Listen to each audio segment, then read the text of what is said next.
Kami juga dapat mengatakan bahwa beberapa senjata diambil dari properti McKee dan ada hubungan awal dari Nibin kami ke salah satu senjata yang mengaitkannya dengan kasus pembunuhan tersebut.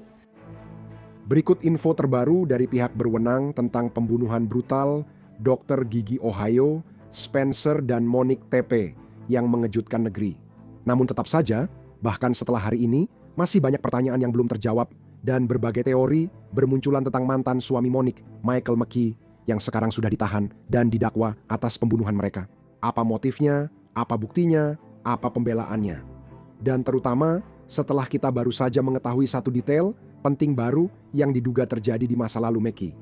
Kami akan membahas pertanyaan dan teori ini bersama pengacara kriminal terkenal Brian McMonagle. Selamat datang di Sidebar, dipersembahkan oleh Law and Crime. Saya Jesse Weber. Sekarang, cepat saja jika Anda memposting sesuatu di media sosial. Jika Anda terjun di dunia pembuatan konten, Anda mungkin bertanya-tanya, bagaimana kami bisa mengunggah begitu banyak klip tentang cerita-cerita ini dengan begitu cepat? Kami menggunakan sesuatu yang disebut Opus Clip. Editor AI Serbain 1 ini memudahkan memotong, membuat, dan mengunggah video ke berbagai platform lewat AI. Opus Clip membuat B-roll, mengatur ulang rekaman, membersihkan audio, dan sangat mudah digunakan. Cukup kunjungi Opus Pro. Garis miring sidebar, Anda mendaftar, Anda mengunggah, dan dalam beberapa menit Anda akan memiliki klip yang sudah diedit dengan sempurna, siap untuk TikTok, Shorts, Reels.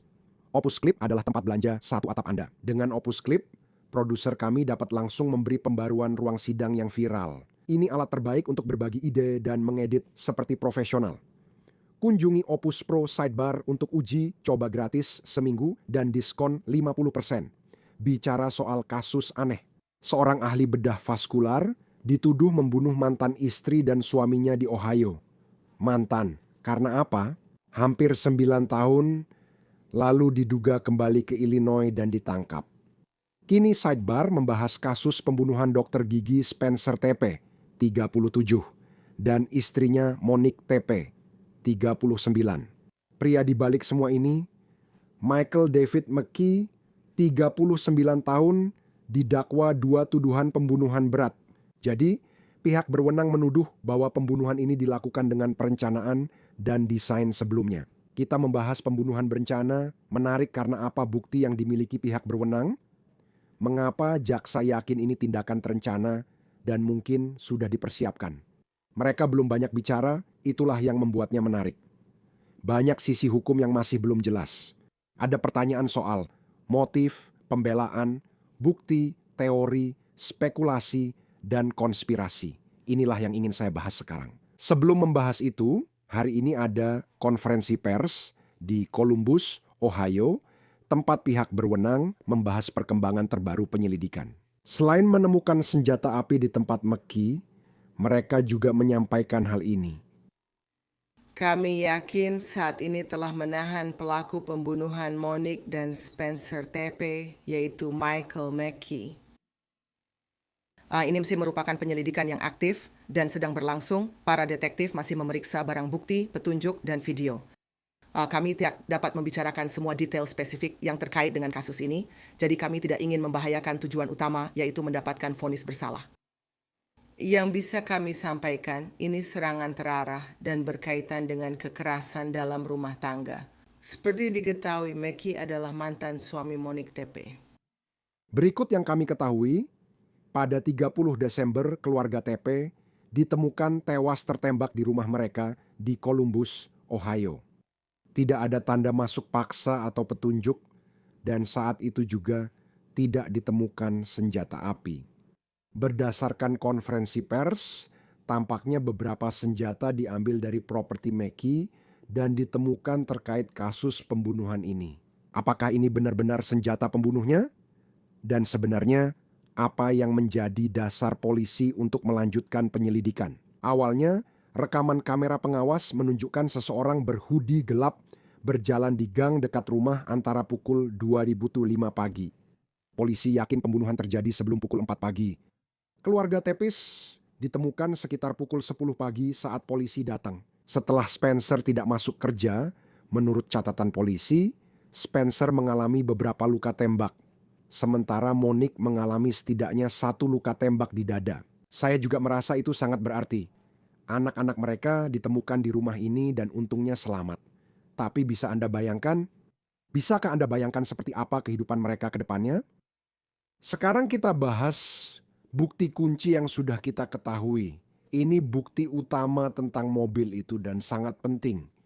Menurut surat pernyataan, kemungkinan penyebab diajukan dalam kasus ini. Saat penyelidikan, detektif mengidentifikasi tersangka lewat rekaman video pengawasan. Tersangka ini dilacak ke sebuah kendaraan yang tiba tepat sebelum pembunuhan terjadi dan pergi tak lama setelah pembunuhan itu. Detektif mengidentifikasi kendaraan ini dan mengaitkannya dengan Michael McKee.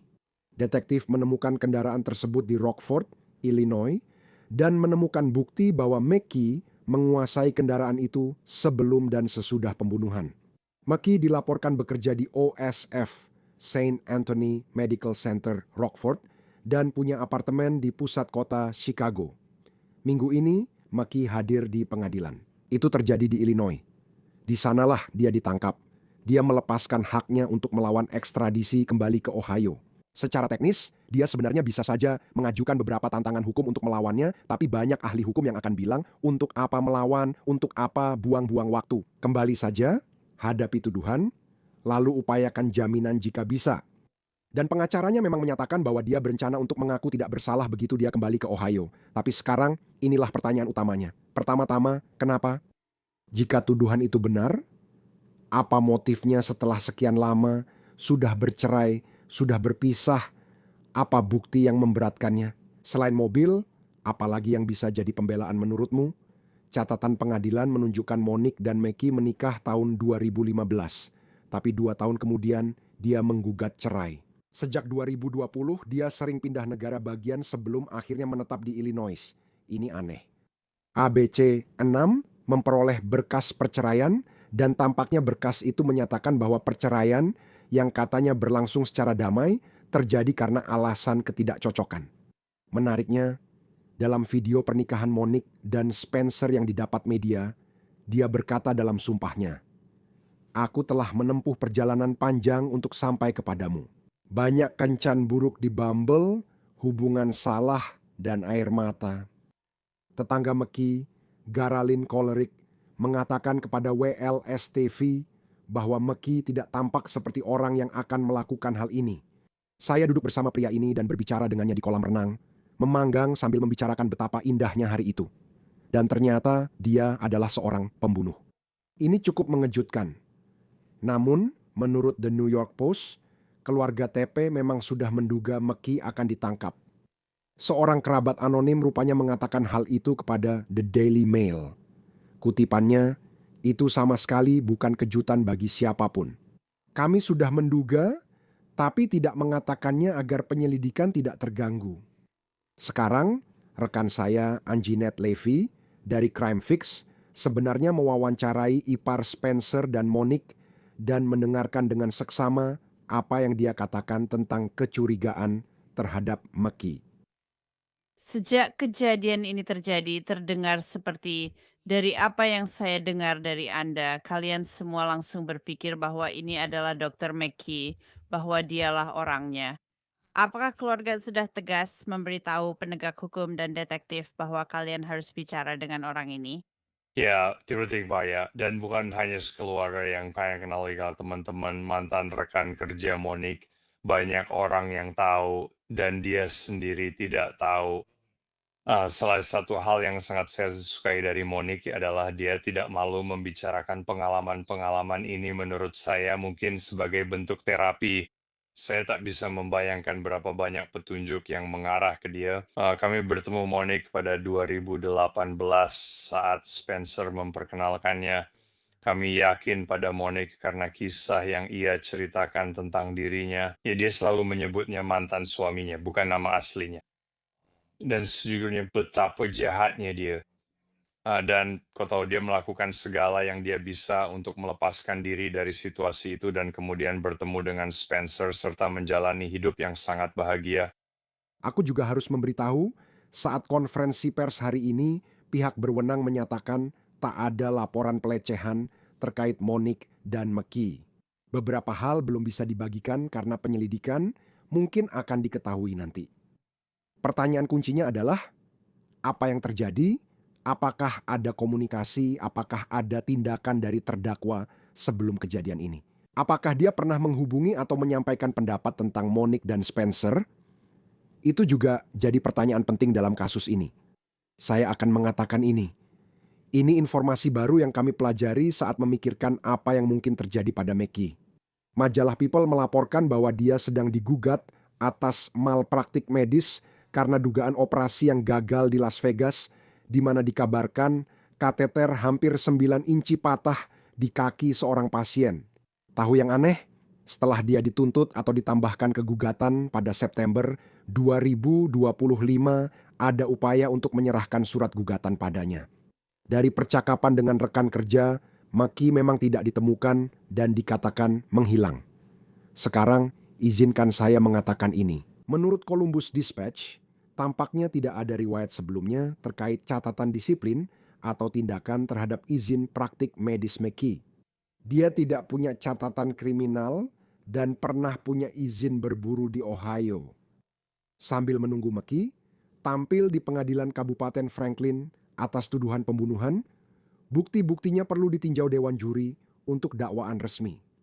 Kita harus membahas teori tentang motif, pembelaan, bukti, dan spekulasi apapun. Itu yang ingin saya bahas sekarang. Oke, sekarang saya ingin mengundang seorang teman acara ini. Sudah lama kita tak bertemu. Brian J. McMonagle, pengacara pidana ternama dari firma McMonagle, Perry, McHugh, Mashak, dan Davis. Terima kasih banyak sudah meluangkan waktu, Brian. Senang sekali bisa bertemu denganmu. Ini adalah kasus besar, ini benar-benar kasus besar. Saya ingin tahu mengapa pihak berwenang belum banyak membahas bukti, bahkan sampai hari ini. Mereka perlu memastikan Mackie benar-benar orang yang terekam kamera pengawas. Menurut saya, satu-satunya bukti pasti yang mungkin mereka miliki adalah mungkin rekaman kamera pengawas itu. Mobilnya akan kita bahas. Sekarang mereka melaporkan menemukan senjata yang mungkin terkait pembunuhan itu. Mengapa mereka belum mengungkap banyak bukti? Saya juga pernah bertanya hal yang sama pada diri sendiri. Ketika saya melihat surat pernyataan kemungkinan penyebab yang membenarkan penangkapannya, tidak ada fakta yang menunjukkan bahwa ada cukup bukti untuk mendukung sebuah dakwaan. Seringkali ini karena akan ada dewan juri yang berusaha merahasiakan informasi. Terkadang mereka ingin memastikan bahwa hanya akan ada informasi di luar sana yang hanya diketahui oleh si pembunuh jika mereka akan mencoba berbicara atau mewawancarainya. Dan terkadang juga karena kasusnya masih berkembang. Ya, mereka mungkin belum memiliki DNA, mereka mungkin belum memiliki sidik jari. Mereka mungkin belum melakukan pencarian dan penyelidikan yang harus dilakukan dalam waktu dekat.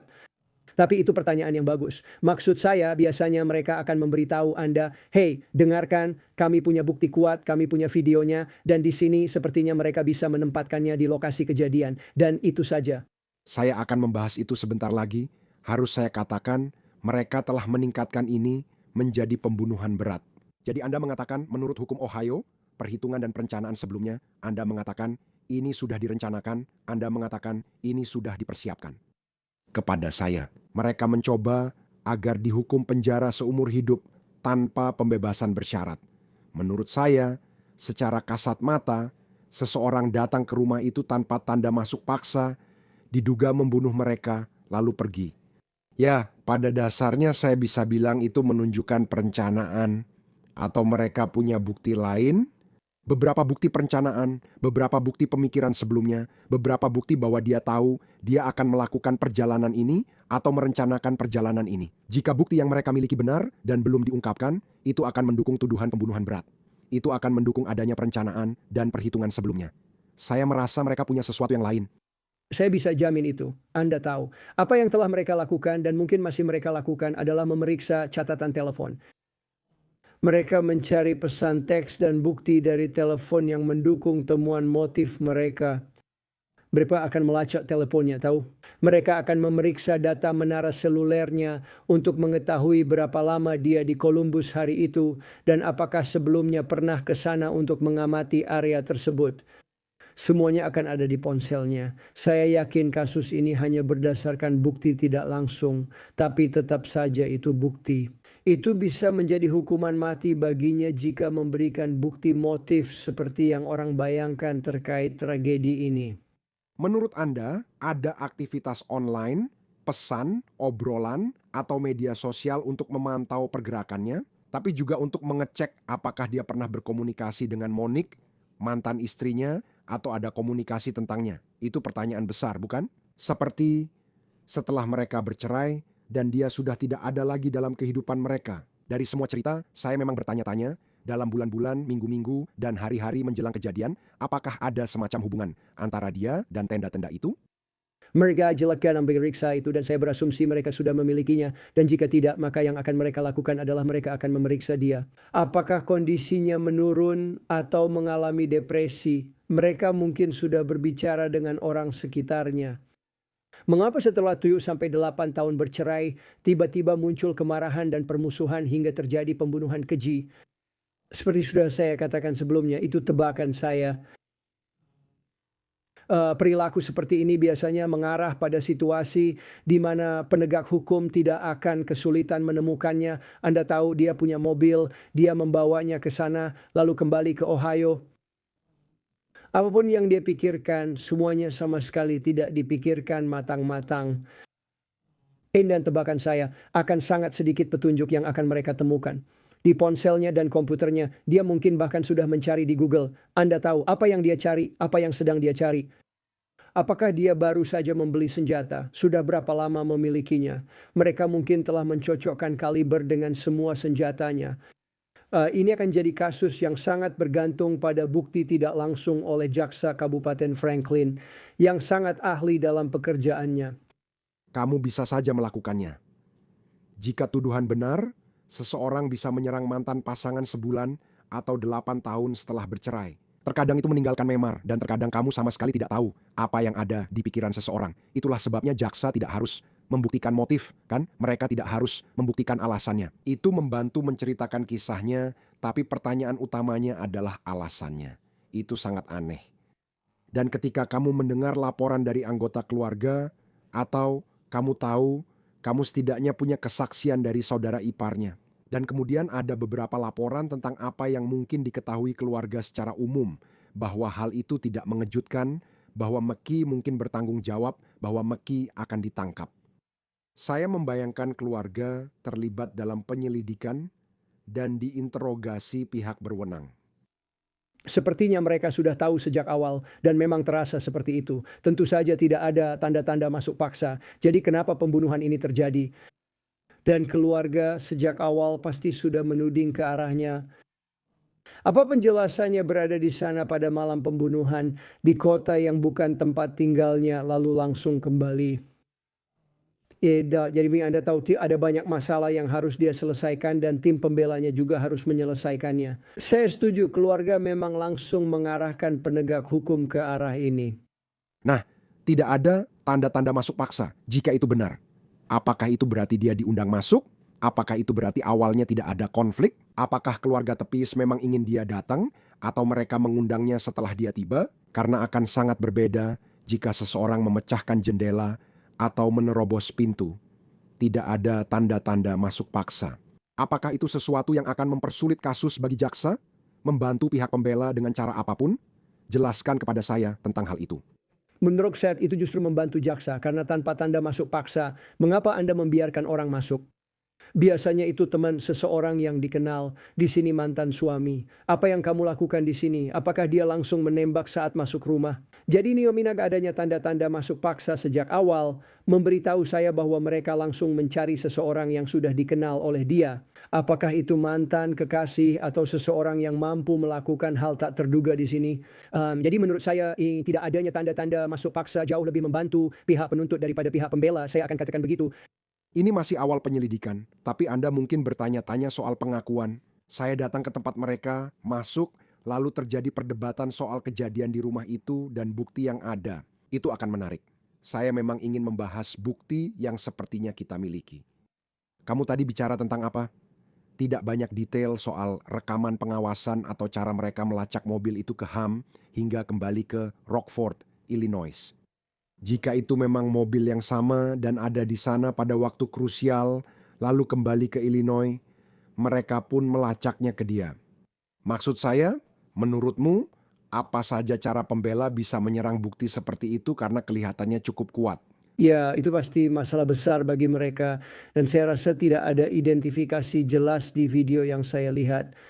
Jadi mereka akan menyerang soal identifikasi, mereka akan menyerang fakta bahwa tidak ada bukti nyata bahwa dia sendiri yang mengemudikan mobil itu atau dia sendiri yang pernah masuk ke rumah tersebut. The ring is coming pearl kan jika memang tidak ada DNA dan saya yakin mereka sudah memeriksa seluruh rumah untuk mencarinya.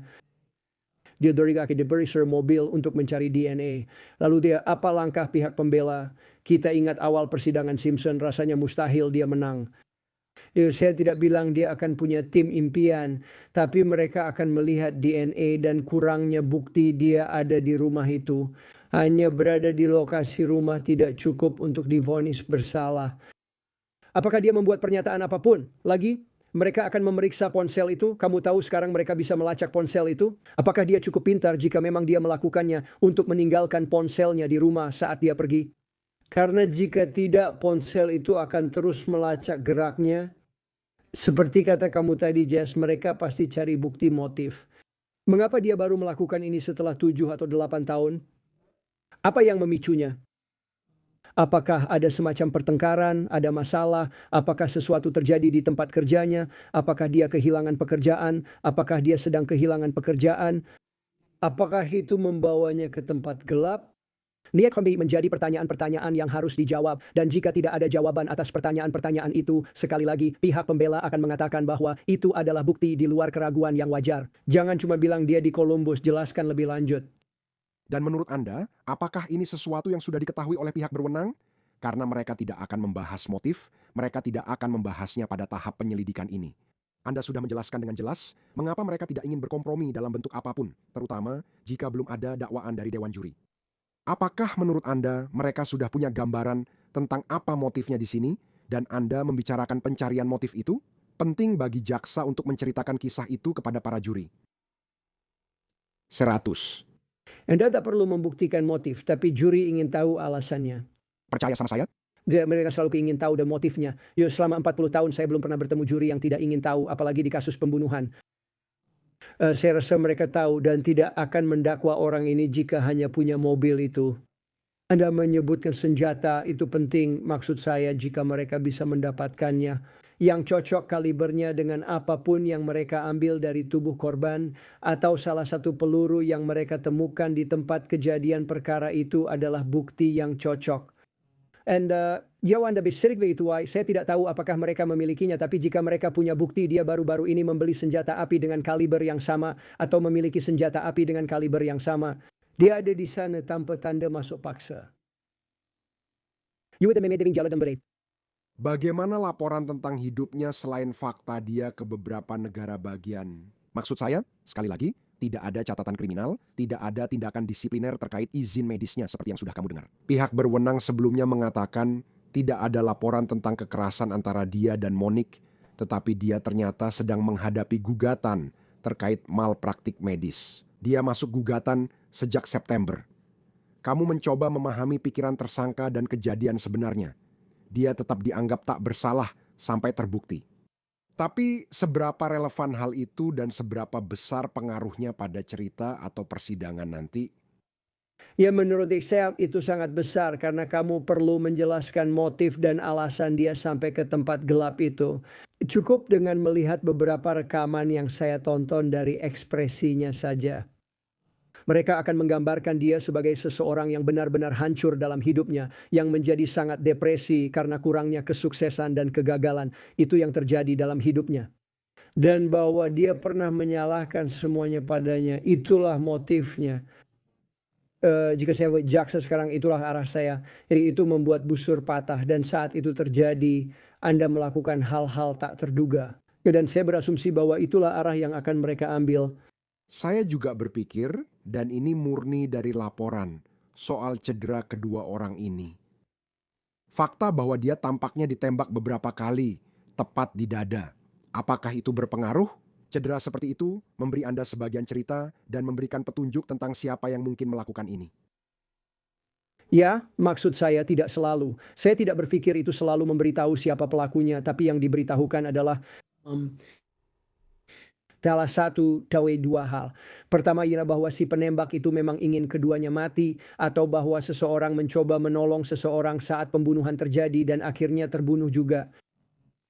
Kamu tahu, mereka sebenarnya tidak akan terlalu memikirkan itu karena kamu tahu apakah dia ingin membunuh keduanya, hanya satu lalu dihalangi, atau malah mencoba menyelamatkan salah satunya.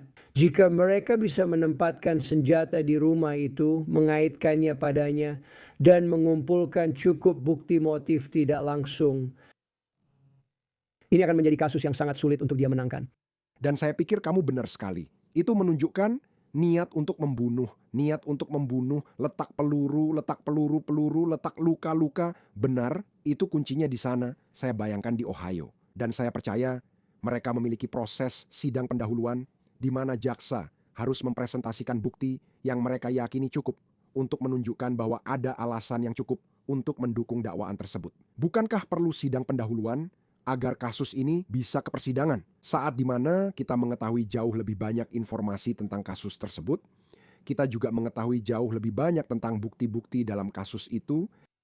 Tidak diragukan lagi tentang itu, meskipun standarnya hanya prima facie, mereka pasti akan mulai mengajukan bukti sekarang. Ohio menggunakan Dewan Juri Agung, sehingga jika ada dakwaan dari dewan ini, biasanya tidak ada sidang pendahuluan. Beberapa negara bagian memakai dakwaan Dewan Juri Agung, berbeda dengan Pennsylvania tempat saya. Di sini tidak ada sidang pendahuluan. Mereka bilang Dewan Juri Agung sudah mendakwa Anda akan diadili, serta menerima transkrip penemuan fakta dan bukti. Jika Dewan Juri Agung mendakwa, saya tidak selalu yakin. Saya akan cek apakah Ohio wajibkan sidang pendahuluan. Benar, jika ada, itu kesempatan pertama menguji bukti. Itu kesempatan pertama Anda untuk memeriksa silang dan bukti mereka. Brian McMonagle, terima kasih sudah meluangkan waktu. Kasus ini berkembang cepat dan kami terus mempelajari informasi baru. Kami sangat menghargai Anda yang datang dan menjelaskan. Terima kasih. Senang sekali, senang bisa bertemu dengan Anda. Dan itu saja yang bisa kami sampaikan untuk Anda saat ini di Sidebar. Semua, terima kasih banyak sudah bergabung bersama kami. Dan seperti biasa, silakan berlangganan di YouTube, Apple Podcast, Spotify, dimanapun Anda mendapatkan podcast Anda. Ikuti saya di X atau Instagram. Saya Jesse Weber. Sampai jumpa.